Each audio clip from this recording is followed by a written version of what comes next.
오늘 아침에 그 책상에 쌓인 브리핑 자료들 보셨어요? 솔직히 좀 숨이 턱 막히더라고요. 네, 저도 아주 꼼꼼히 봤습니다. 정말 하루가 멀다 하고 엄청난 뉴스들이 쏟아지고 있죠. 그렇죠. 주식시장은 막 폭등한다고 난린데 이면에서는 기업들을 상장 폐지 위기로 내몰리고 있고 밖으로는 글로벌 전쟁 먹구름에 안으로는 아주 굵직한 정치 스캔들까지 빵빵 터지고 있잖아요. 맞습니다. 오늘 날짜가 2026년 2월 20일 목요일인데요.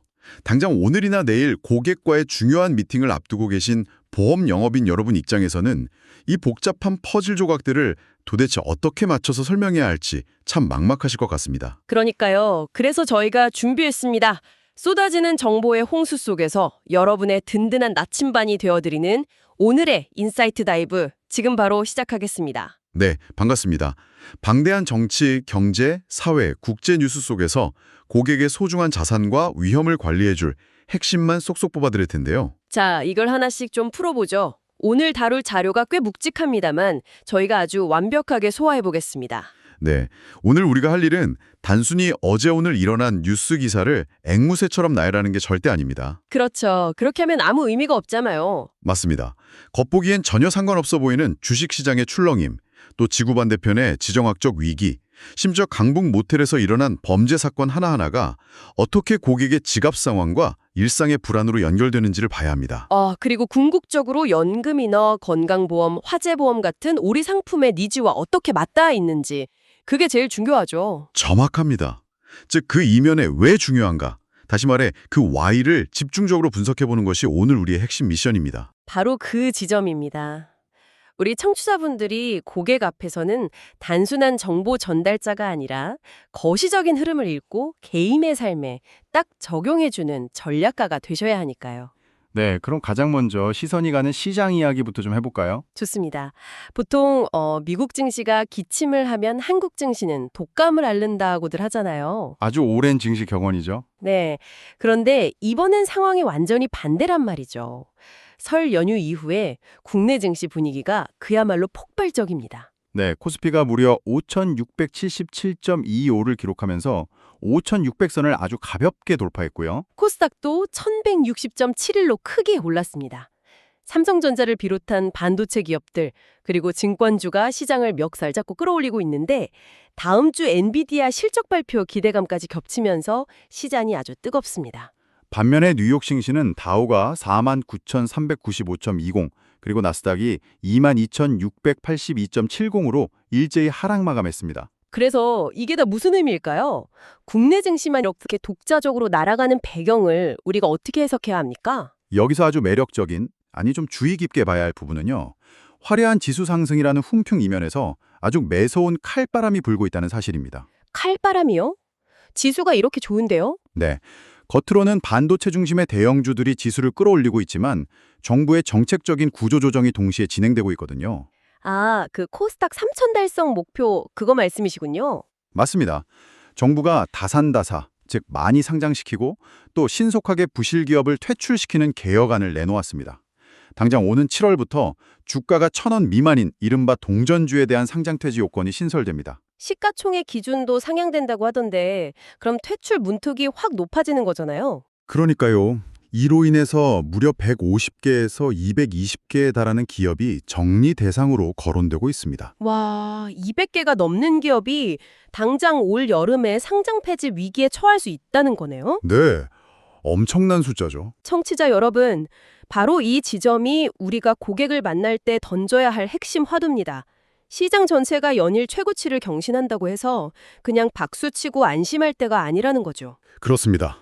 당장 내일 고객을 만나시면 변액보험이나 펀드 포트폴리오를 쫙 펼쳐놓고 점검을 권유하셔야 합니다. 혹시라도 이런 부실 기업이 펀드 내에 높은 비중으로 포함되어 있지는 않은지, 시장의 환호 속에 가려진 리스크를 선제적으로 리밸런싱 해드리는 거, 그 꼼꼼함이 바로 전문가의 차이를 만드는 거 아니겠습니까? 정확한 포인트입니다.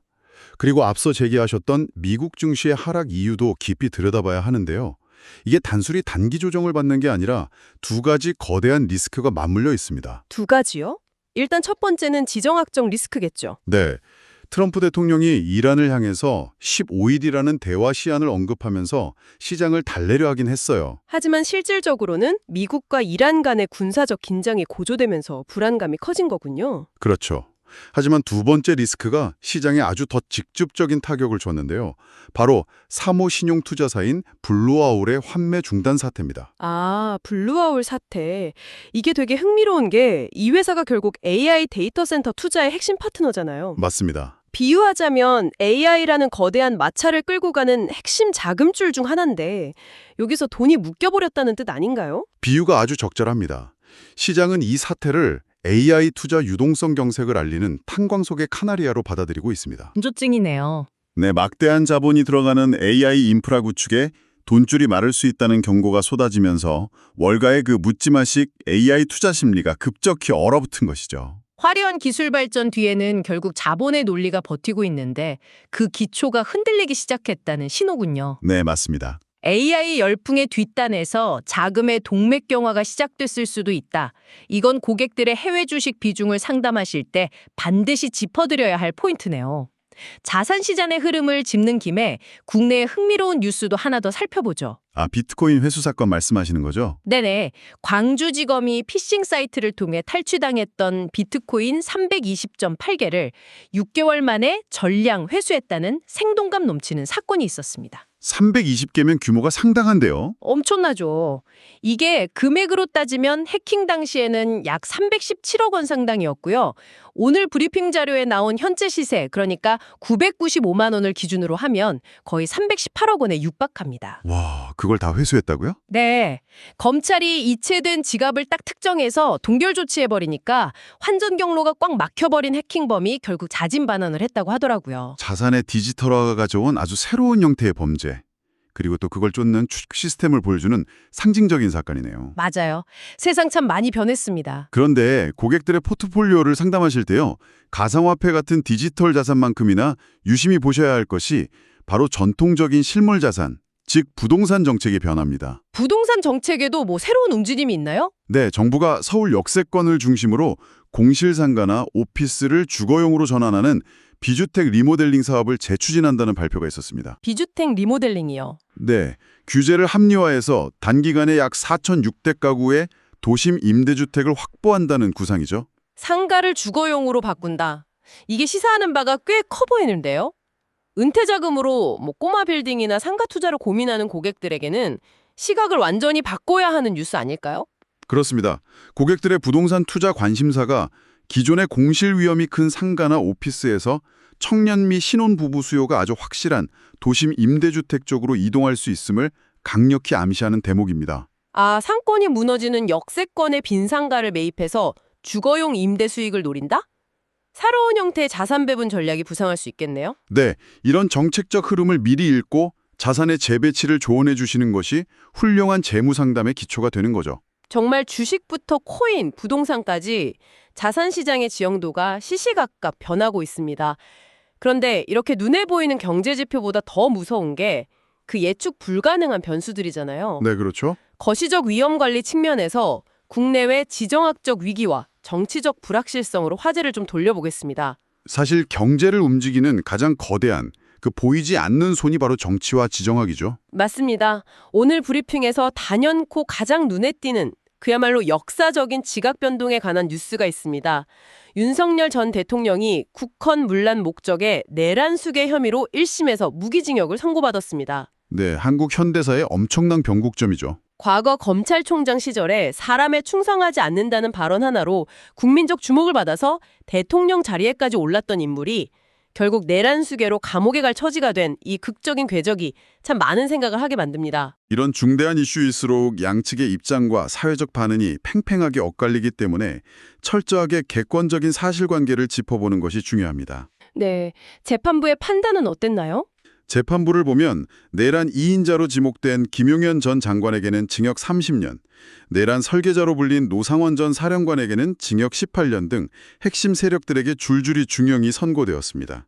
국회 무력화를 위한 내란 실행을 주도했다고 본 것이죠. 윤 전 대통령 측 반발도 만만치 않죠. 네, 윤 전 대통령 측은 정치 권력에 굴복한 판결이라며 항소 의지를 밝히면서 강하게 반발하고 있습니다. 시민들의 반응도 굉장히 복잡하더라고요. 거리로 나온 시민들은 재판부가 내란을 인정하고 단죄가 현실화된 것에는 환호하면서도 사형이 아닌 무기징역이라는 형량 자체에는 또 분노와 실망을 동시에 표출하는 모습이었습니다. 양쪽의 감정이 아주 극에 달해 있는 상황이죠. 이런 가운데 이재명 대통령은 12.3 불법 계엄을 맨몸으로 막아낸 국민들을 노벨 평화상 후보로 추천하면서 민주주의 수호에 대한 강한 지지 입장을 밝혔습니다. 네, 이 정치적 경랑을 더 큰 그림과 연결해 봐야 합니다. 이런 이슈가 어떻게 국가 경제와 금융시장의 불확실성으로 전이되는지 알 수 있거든요. 청취자 여러분 입장에서는 이런 굵직한 정치 스캔들이 내 보험 세일스랑 도대체 무슨 상관이냐 하실 수도 있는데 이게 고객의 지갑과 직결된다는 말씀이시죠? 정확히 보셨습니다. 당장 기획예산처 초대 장관 인선 난항이 아주 단적인 예입니다. 이해운 후보자가 지명 철회된 이후 2달째 수장 자리가 공석이에요. 경제 컨트롤 타워가 2달째 비어있다는 건 큰 문제 아닌가요? 그렇죠. 이재명 대통령의 강력한 부동산 투기 무관용 기조로 인해서 고강도 검증이 이어지면서 인선이 계속 늦어지고 있는 겁니다. 3월 말 예산 편성 지침 시한이 코앞인데 말이죠. 네, 오는 22일 발표 여부가 최대 분수령인데 국정 운영에 예산 컨트롤 타워가 흔들린다는 건 곧바로 시장의 불안정성으로 직결됩니다. 오늘 브리핑의 경제 지표를 유심히 보셨다면 달러가 1,450.95원, 금값이 5,019.7원까지 오른 것을 확인하셨을 겁니다. 정치적이고 정책적인 불확실성이 커지니까 투자자들이 달러나 금 같은 안전자산으로 피신하는 거군요. 맞습니다. 이는 곧 고객들의 심리 저변에 보수적인 자산 운용 니즈가 그 어느 때보다 높게 깔려 있다는 뜻입니다. 지금은 공격적인 투자 수익률을 막 약속하기보다는 변동성을 방어하고 자산을 안전하게 지켜줄 수 있는 확정 금리형 상품이나 안전장치가 있는 연금의 장점을 어필하기에 아주 좋은 타이밍이라는 거네요. 정확합니다. 정치적 불확실성이 안전자산 선호 현상으로, 그리고 그것이 다시 보수적인 상품 니즈로 연결되는 논리죠. 아주 매끄럽습니다. 그런데 불안한 건 국내 상황만이 아니에요. 글로벌 위기도 아주 숨가쁘게 돌아가고 있습니다. 네, 북한 소식도 있었죠. 북한이 9차 당대회를 앞두고 한반도 전역을 타격할 수 있는 신형 600mm 초대형 방사포 50문을 전격 공개했습니다. 김정은 위원장이 직접 사열하면서 소형 핵탄두 탑재 능력과 AI 정밀 유도 기능까지 과시했다고 하네요. 이 대목이 국방과 경제 전반에 시사하는 바가 아주 큽니다. 이것은 전형적인 비대칭 전략이거든요. 비대칭 전략이요? 네, 우리 군이 막대한 예산을 들여서 구축한 고가의 요격 체계를 저비용 고효율의 다연장 로켓 물량 공세로 무력화하겠다는 의도죠. 이로 인해 국방 예산의 대대적인 재편이 불가피해 보입니다. 게다가 글로벌 모델로 눈을 돌리면 화약고가 한두 군데가 아닙니다. 앞서 미국 증시 하락의 원인으로 잠시 언급했던 중동 상황은 어떤가요? 이란과 러시아가 호르무즈 해협에서 합동 해상훈련을 하면서 무력 시위를 하자 미국이 이라크 전쟁 이후 최대 규모의 공군력을 집결시켜서 이란 타격 준비를 마쳤습니다. 트럼프 대통령이 의미 있는 핵 합의를 촉구하면서 열흘 내에 결판을 내겠다는 최후 통첩까지 보냈잖아요. 이스라엘 역시 최고 경계 태세에 돌입했고요. 그야말로 일촉즉발입니다. 그리고 우크라이나 전쟁도 만 4년을 향해 가고 있는데 상황이 나아지질 않고 있죠. 미국 중재로 열린 제네바 3자 회담이 결국 결렬되었습니다. 젤렌스키 대통령은 단 1인치의 영토도 하향할 수 없다는 입장을 고수하고 있고 러시아는 오히려 우크라이나의 에너지 기반 시설에 대한 공세를 강화하고 있죠. 네, 혹독한 겨울을 무기로 삼고 있는 겁니다. 종전 전망은 아주 짙은 안개 속이죠. 한편 해외 토픽으로 영국의 앤드루 전 왕자가 2011년 기밀 정보를 앱스타인에게 유출한 혐의로 체포되었고요. 찰스 3세 국왕이 왕실의 특권을 배제하고 법대로 처리하라며 딱 선을 그은 사건도 있었죠. 네, 전 세계적으로 정치, 안보, 심지어 왕실 같은 전통적 권위의 붕괴까지 사회 전반의 불확실성이 최고조에 달해 있습니다. 세계 곳곳이 지뢰밭이 따로 없습니다. 이런 거시적인 리스크들이 고객들의 심리를 얼마나 위축시킬지 충분히 짐작이 가네요. 그렇다면 이제 시선을 가장 미시적인 곳, 바로 우리 일상으로 좀 돌려보겠습니다. 네, 사실 이 영역이야말로 보험업의 본질적인 니즈가 발생하는 곳이잖아요. 맞습니다. 거시적인 위기만큼이나 우리의 삶을 직접적으로 위협하는 사회적 리스크와 일상의 변화입니다. 여기서 정말 흥미로운, 아니 좀 섬뜩한 소식이 하나 눈에 띄었어요. 강북 모텔 연쇄사 살인 사건 말씀이시죠? 네, 뉴스에서 많이들 보셨을 텐데 이 피해자가 1차 범행 후에 챗GPT를 범행에 적극적으로 이용했다는 정황이 포착됐습니다. 이게 법적으로도 아주 중요한 대목입니다. 피의자 짐 씨가 AI에게 본인이 사용할 약물과 음주의 치사 위험성을 물어봤거든요. 그랬더니 AI가 분명히 사망에 이를 수 있다고 명확하게 경고를 했죠. 맞습니다. 그런데 김 씨는 이 경고를 확인하고도 범행을 멈추기는커녕 오히려 약물 용량을 2배로 늘려서 추가 범행을 저질렀습니다. 참 잔혹하네요. 네, 그래서 경찰은 바로 이 AI와의 대화 기록을 근거로 삼았습니다. 경고를 무시하고 용량을 늘린 것은 단순한 과실이 아니라 살인의 고의성이 명백하다는 판단이죠. 그래서 당초 상해치사로 혐의를 적용하려던 것을 살인 혐의로 변경해서 검찰에 송치했군요. 네, 그렇습니다. 기술의 발전이 범죄의 잔혹성을 증폭시키는 도구가 되었다가 역으로 수사기관에는 고의성을 입증하는 스모킹 건이 된 거네요. 이 사건은 아주 중요한 질문을 던지게 하죠. 보험 전문가이신 청취자 여러분, 한번 깊이 생각해 보십시오. AI가 일상 깊숙이 들어오면서 범죄 수법도 고도화되고 있습니다. 생명보험이나 상해보험 약관에서 가장 다툼이 치열하고 입증하기 까다로운 영역 중 하나가 바로 이 고의성 문제잖아요. 그렇습니다. 피보험자의 자해인지, 타인에 의한 고의적 범행인지, 아니면 불행한 과실인지, 앞으로 AI를 활용해서 치밀하게 계획된 사고나 범죄가 발생했을 때 이를 둘러싼 보험금 지급 분쟁이 얼마나 새롭고 복잡한 양상으로 전개될까요? 만약 가해자가 AI의 오류를 핑계로 과실을 주장한다면 정말 머리 아파지겠는데요. 맞습니다. 보험업계가 직면하게 될 새로운 보상 리스크의 단면을 적나라하게 보여주는 사건입니다. 생각할수록 소름이 돋네요. 상품 약관 개정이나 보상 실무에서도 앞으로 큰 화두가 될 수밖에 없겠습니다. 이런 첨단 범죄뿐만 아니라 아주 원초적이고 물리적인 강력 범죄도 끊이지 않고 있어요. 네, 광주 아파트 사건이 있었죠. 맞습니다. 광주 서구의 한 아파트에서는 50대 남성이 전 연인의 집에 방범창을 뜯고 몰래 침입했습니다.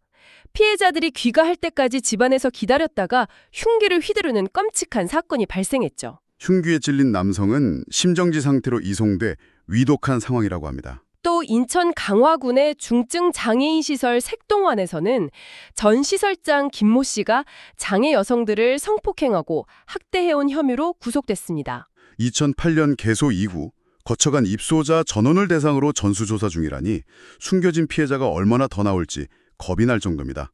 우리가 매일 걷는 안전해야 할 거리, 튼튼해야 할 내 집의 방범창, 심지어 약자를 보호해야 할 복지시설조차도 안전망이 심각하게 위협받고 있습니다. 이런 강력범죄 뉴스들이 연일 쏟아지면 사람들의 잠재의식 속에는 자연스럽게 공포와 불안이 켜켜이 쌓이게 됩니다. 청취자 여러분께서는 고객과 상담하실 때 이런 사회적 불안 심리를 깊이 공감하는 데서 출발하셔야 합니다. 예기치 못한 타인의 범죄나 사고로부터 가족을 지킬 수 있는 일상생활 배상 책임 특약이나 강력범죄 피해 보상, 그리고 상해, 심정지 같은 중증 치명적 질병, 즉 CI에 대한 직중 보장이 왜 꼭 필요한지 논리적으로 제시하셔야겠네요. 네, 그게 바로 현재 가장 현실적이고 필수적인 방패니까요. 맞습니다. 국가의 치안 시스템만 믿기에는 일상의 구멍이 너무 많으니 스스로 안전망을 2중, 3중으로 구축해야 하는 각자 도생의 시대가 된 거죠. 그 연장선상에서 노후 안전망에 대한 뉴스도 빼놓을 수 없습니다. 아, 기초연금 개편안 소식이요? 초고령 사회의 뇌관이죠. 네. 2026년 기준으로 기초연금에 들어라는 재정 부담이 무려 27조 4천억 원에 달한다고 합니다. 정부 입장에서도 더 이상 이걸 감당하기 힘든 한계치에 온 거죠. 그래서 기존 수급자는 그대로 두되 신규로 진입하는 세대부터는 소득 기준을 확 높이는 투트랙 방식이나 아예 특정 연도까지만 지급하고 제도를 없애는 한시적 제도 전환을 만지작거리고 있잖아요. 물론 OECD 최고 수준인 노인 빈곤 문제를 외면하고 국가의 책임을 져버린다는 팽팽한 반대 여론도 브리핑에 명시되어 있습니다만 오늘 다룬 그 어떤 지표나 뉴스보다 이 뉴스가 영업 현장에 계신 여러분께 가장 강력한 전략적 지렛대가 될 것입니다. 지초연금 제도의 축소 개편 검토, 이게 단순한 복지 정책의 변화가 아니라는 말씀이시죠? 이것은 국가의 공적 책임이 재정적 한계에 부딪혔다는 국가 차원의 고백과 다름없습니다. 100세 시대의 노후 빈곤은 가장 현실적이고 뼈아픈 공포인데 국가가 최소한의 안전망마저 100% 보장해주지 못한다고 선언하는 셈이죠. 그렇다면 결론은 명확하네요. 빈 곳간을 스스로 채워야 한다는 거잖아요. 바로 그겁니다. 고객에게 막 공포심을 자극하라는 뜻이 아니에요.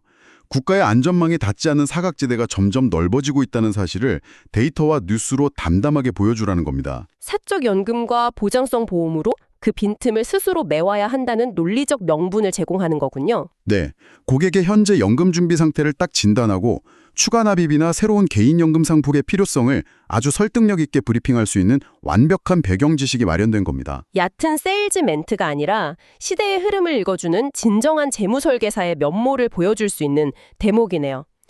자, 이제 숨가쁘게 달려온 오늘의 브리핑을 가볍고도 실용적인 팁으로 마무리할 텐데요. 일상과 가장 밀접한 코너, 날씨와 일상 디테일이 생명이다 시간입니다. 절기상 우수를 막 지났는데 날씨가 정말 오락가락 미쳤습니다. 오늘 서울 낮 기온이 13도까지 오르고 토요일인 내일은 무려 17도까지 치솟으면서 거의 4월 중순의 포근한 봄 날씨가 된다고 해요. 그런데 방심하면 안 되는 게 일요일에 전국적으로 비가 내린 뒤에 다음 주 월요일 아침 기온이 영하 4도까지 곤두박질 친답니다. 불과 하루 이틀 사이에 기온이 15도 이상 널뛰기를 하는 극심한 일교차입니다. 게다가 지금 중부와 호남 지역은 미세먼지까지 아주 기승을 부리고 있죠. 이런 급격한 날씨 패턴의 변화는 우리 신체, 특히 혈관과 호흡기에 치명적인 스트레스를 주잖아요. 맞습니다.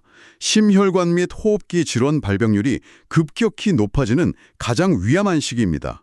날씨의 양극화는 신체뿐만 아니라 환경에도 영향을 미치는데 반대로 영남권은 현재 건조특보가 내려져 있어서 작은 불씨도 대형 화재로 번질 수 있는 위험이 극도로 높아진 상태입니다. 아, 여기서 우리 청취자 여러분의 디테일이 빛을 발할 때입니다. 당장 오늘 오후에 만날 고객 혹은 가망 고객분들께 가벼운 안부 문자를 한 통 보내보시는 건 어떨까요? 오, 좋죠. 어떤 멘트가 좋을까요? 예를 들면 이런 겁니다. 고객님, 주말엔 봄처럼 따뜻하지만 월요일엔 다시 영하권 한파가 온다고 합니다. 15도 이상 차이 나는 극심한 일교차에 혈관 건강 꼭 조심하시고요. 혹시 모를 상황을 위해 가입해두신 뇌혈관, 심혈관 진단비 보장범위 한번 점검해 드릴 테니 언제든 편하게 연락주세요. 라고 말이죠. 아주 훌륭합니다. 영남권에 거주하시거나 사업장을 운용하시는 고객에게는 화재보험 점검을 살짝 제안해 보시는 것도 좋겠네요. 맞아요. 거창한 경제 분석도 좋지만 가끔은 이런 회심한 계절적 터치 하나가 굳게 닫힌 고객의 마음을 싹 무장해제시키는 법이거든요. 아주 훌륭한 실전 적용입니다. 결국 우리가 습득하는 정보는 머릿속에 아는 것으로 끝일 때가 아니라 고객의 실제 삶과 리스크에 어떻게 매칭하고 적용하느냐에 따라 그 진짜 가치가 결정되는 법이니까요. 자, 어느덧 오늘 준비한 심층 정보 탐험의 마지막 조각을 맞출 시간이 다가오고 있습니다. 오늘 방대한 브리핑을 딱 꿰뚫는 명언 하나 남겨주시죠. 네, 오늘 브리핑 자료 마지막에 수록된 미국의 시인 로버트 프로스트의 문장을 들려드리고 싶습니다. 자신을 가장 믿어야 할 때 다른 사람의 의심을 용서할 수 있다. 와, 정말 마음 한구석을 찌르는 문장이네요. 매일 현장에서 땀 흘리는 우리 영업인 여러분들이 마주하는 현실과 너무나 맞닿아 있습니다. 그렇죠. 완벽한 솔루션을 준비해가도 고객의 차가운 거절이나 의심 어린 시선을 마주할 때가 많으니까요. 하지만 오늘 우리가 함께 분석한 것처럼 급변하는 주식시장, 글로벌 위기, 그리고 일상의 범죄 속에서 고객의 삶을 든든하게 지켜줄 수 있는 최선의 방패를 내가 쥐고 있다는 강렬한 자기 확신이 있다면 어떨까요? 흔들리지 않겠죠? 네, 그런 단단한 믿음이 있다면 고객의 순간적인 의심이나 거절쯤은 부드럽게 웃어넘기고 진심을 다해 다시 설득해 내실 수 있을 거라고 굳게 믿습니다. 전적으로 동의합니다. 그 확신의 크기다 곧 전문가로서의 역량이겠죠. 마지막으로 청취자 여러분이 현장으로 나가시기 전 깊이 생각해 보실 만한 화두를 하나 던지며 마무리하고 싶습니다. 어떤 화두인가요? 오늘 강북모텔 살인 사건에서 보셨듯이 AI가 인간의 범죄를 방조하고 부추기는 방아쇠가 되어 일상의 안전을 위협하고 있습니다.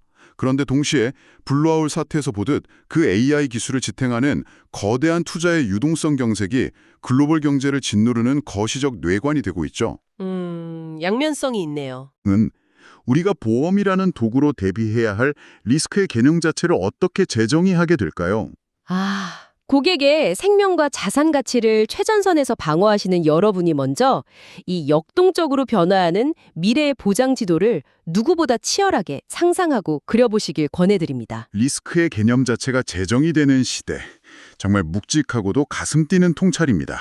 오늘 아침 든든하게 채운 이 인사이트가 여러분의 세일즈 현장에서 그 어떤 무기보다 예리하게 빛을 발하기를 바랍니다. 복잡한 세상을 읽어내는 눈으로 고객의 마음을 열고 최고의 성과를 거두시는 성공적인 하루 보내시길 응원하겠습니다. 오늘의 심층 탐구는 여기서 마치고요. 저희는 다음 이 시간에 한층 더 깊고 날카로운 분석으로 찾아뵙겠습니다. 청취자 여러분, 오늘도 건승하십시오.